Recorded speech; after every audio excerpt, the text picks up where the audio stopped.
Hi guys! Andito si Tres sa aming Tres Maria's Farm. Ayan. Ito na yung aming palayan na wala nang palay at inani na. Ayan, may malaking baboy doon guys. Oo. Yung baboy ni Father. Preskong presko kasi ang presko kasi mahangin dito sa may palayan. Tapos yung sa taas, yung manuka ni Bunso. At iyan yung mga kalabaw namin na andyan sa may tabi ng sapa. At kumakain na rin ng mga natira dyan ng mga dahon-dahon ng pinag-anihan. At saka dito yung isa kong kalabaw. Ayan yung mangga na inisprayhan ni Bunso. Pero parang hindi daw, walang nabuo na bunga. So sayang naman ang pag-spray. Kasi na late siguro si Bunso mag-spray ng mangga. At saka doon, mayroon pa doon na kalabaw. Yun sa unahan sa palayan. O diba? Nakakamiss lang guys na umuwi dito sa aming Tres Maria's Farm.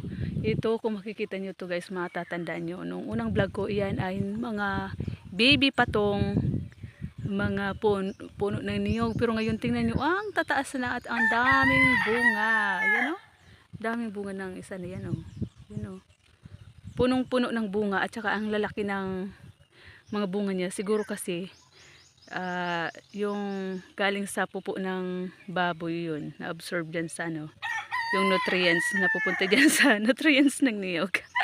So, yung nutrients ng pupo ng baboy, agay, nagiging fertilizer ba? Agay, ang init. Ang init guys, si Tres talaga ay umuwi dito, sumama ako kay Bunso kasi nga po doon sa White House namin ay walang tubig. Dito talaga yung matubig guys, kahit maglininyo pa dito, pero yung tubig dito mababa. Meron kaming puso dyan sa taas.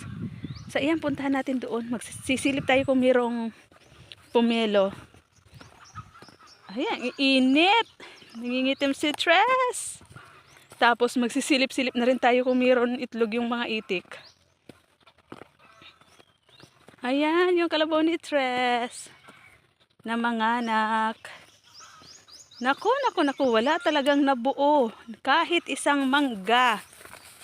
Diyos mio, Marimar. Sayang yung pag-spray. Yun o, tingnan nyo, wala talaga. Yun o, may mabubuo ba dyan? Wala naman. Ito. Mamamatay din yan kasi kulay dilaw. Kumusta ka? Nakailang kang anak ka na? Nakailang anak ka na, ha? Ha? Bakit parang ang payat mo? Huy, saan kaya dito nangingitlog yung mga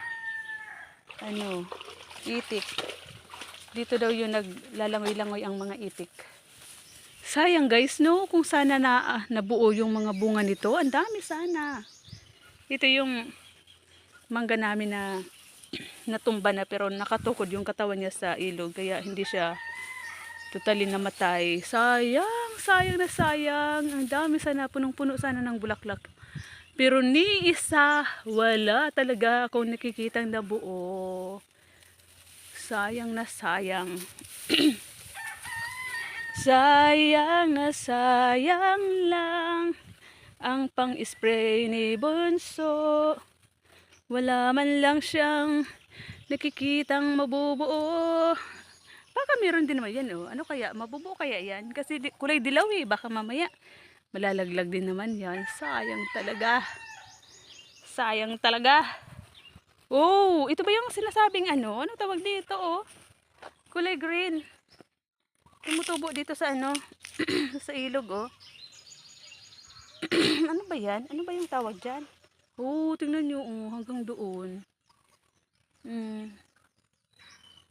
Di ba merong tawag dito sa kulay green na to na tumutubo sa tubig? Hindi ko alam kung ano yan. Pero tingnan nyo, ang ganda oh. Tsurun! Para sa mga dahon-dahon. Ayan. Kaya na nga. Pinapakain daw yan sa baboy. At saka sa manok. Eh, pakuha ko nga to kay Bunso. Kaya lang, ang liliit pa. Tumutubo siya dyan guys. Tapos, para siyang, yun o, nagkakaroon ng mga dahon-dahon. Ayan o. Oh. Diba? Merong tawag dyan eh, di ko lang alam. Di ko lang maalala kung ano yung pinakapangalan nun. Anong tawag doon? Oo, hanggang doon oh. Parang tinaniman yung ilog. Hanggang doon sa dulo. Kulay green. Ang ganda naman. Punong-puno yung ilog na maliit dito oh. Yung sapa yung tawag sa amin.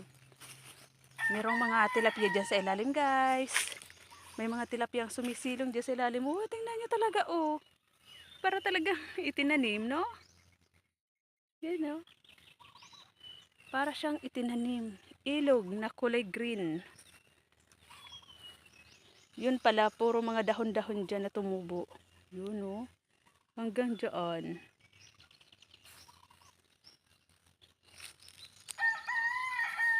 Hagay, napakainit. Napakainit. Ayan oh, prutas ba yan? Sarap sana maging ano no? Kung naging grapes lang yan, sarap papakin. Tibig.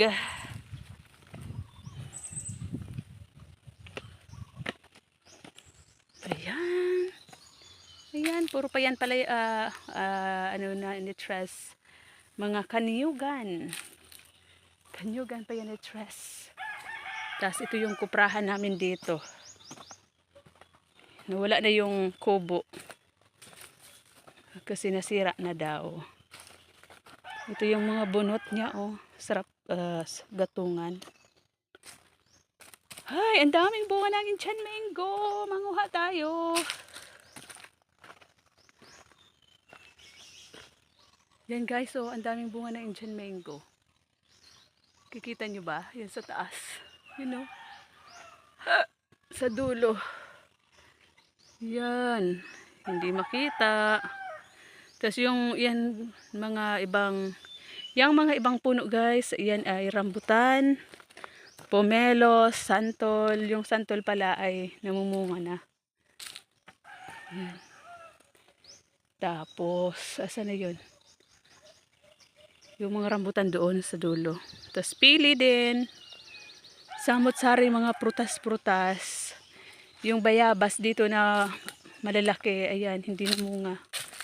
Wala ako nakikitang bunga. O meron pero maliliit.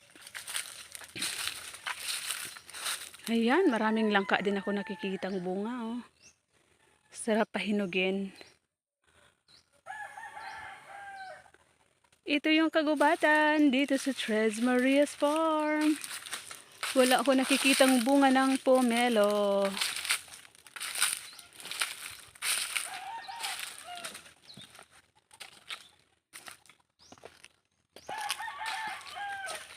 Yan, pili yan guys. Pili.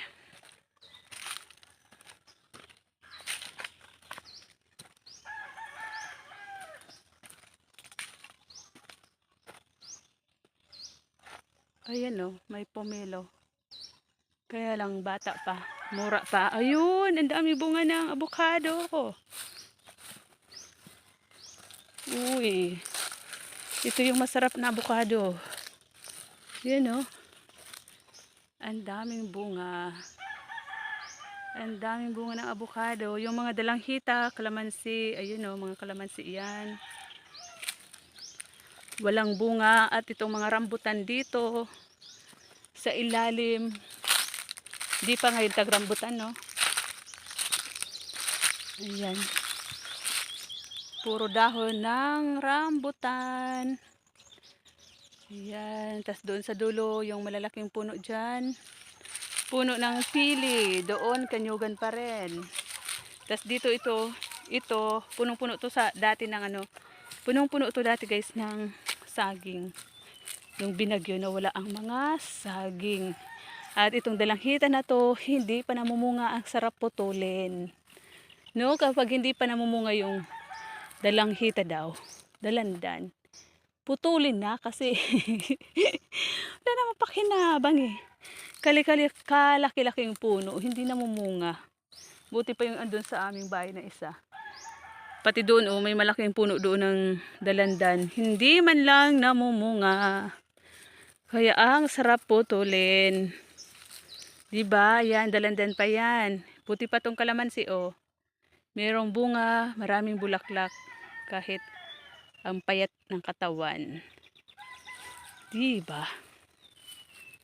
Yan, oh. Walang bunga, sayang. Ayan, maglibot-libot lang si Tres. Ito puno to ng pomelo pa rin. Yan, tas yan, goyabano. Tas ito yung parang cherry. Parang cherry. Ito oh. Ano tawag dito? Parang makupa siya. Yan oh. Yan oh. Ayan oh. Para siyang makupa. Pero hindi. Makupa ito. Ibang variety ng makupa. Ito oh, para siyang cherry, di ba? Yun, oh, yun. Tika lang, kunin natin. Yun oh. Che.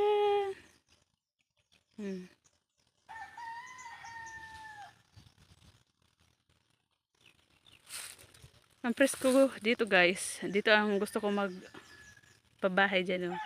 Pagawa ng kubo. Awesome.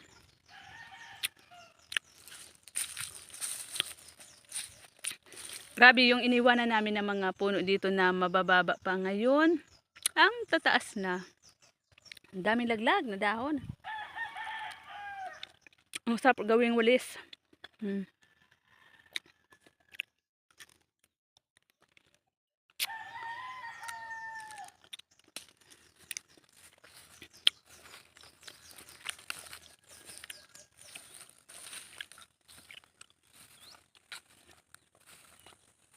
Ang daming kalat. Ang sarap ng buko.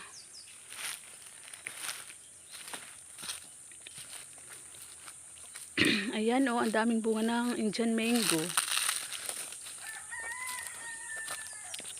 Yung santol, konti lang ang bunga. Ayan oh. Konti lang yung bunga ng santol. Bakit kaya yung mangga ngayon? Mas marami pa yung bunga ng Indian mango kaysa sa mangga. Pati yung santol din. Kukunti yung mga nabuo din na bunga. Bakit kaya? Pero yung Indian mango, grabe. At saka ayan guys, so ang daming laglag. Ang daming laglag na mga bunga ng Indian mango. Dahil nga siguro sa init, umulan, tapos biglang init na naman. Ayan, sayang. Grabe. Pagka dami-dami ng mga, oh yan, ito, pwede na to, oh. Laglag. Ito, malalaki na. Ayan. Ang daming laglag talaga, guys. Sayang. Kung lahat sana yan nabuo, no? Sayang talaga. Grabe. Nagkalat ang mga bunga ng Indian mango na nalaglag. Ayan kasi, guys. Yung Indian mango, hindi sabay-sabay silang nabuo. Kumbaga, may naunang bulaklak, tas iyan, malalaki na yung iba. Yung iba, maliliit pa. Mas mabuti yung ganon kasi meron nang nauna na pwede nang kainin. Merong sa susunod. Meron pa sa susunod. You know, diba oh? Ang lalaki ng iba, yung iba maliliit pa. Pagkuha ko kaya to kay Bunso. Kasi pwede na to, oh, sayang oh. Malalaglag din naman. Yan oh, sa taas oh. Ang dami nang pwedeng i-harvest, kainin na. Ayun oh. Ayun oh, malalaki na. Yung iba maliliit pa. Yun. Ang dami. Ayan guys, hanggang dito na muna ang vlog ni Tres. Si Tres ay nag-ikot-ikot sa Tres Maria's Farm. Ito yung kung maalala nyo guys, ito yung pinagtaniman namin dati ng kamuti. Na maliliit pa yung mga nyug na yan. Ngayon tingnan nyo, ayan oh. Ang ganda ng nyug, ang daming bunga na. Thank you for watching guys. Bye-bye.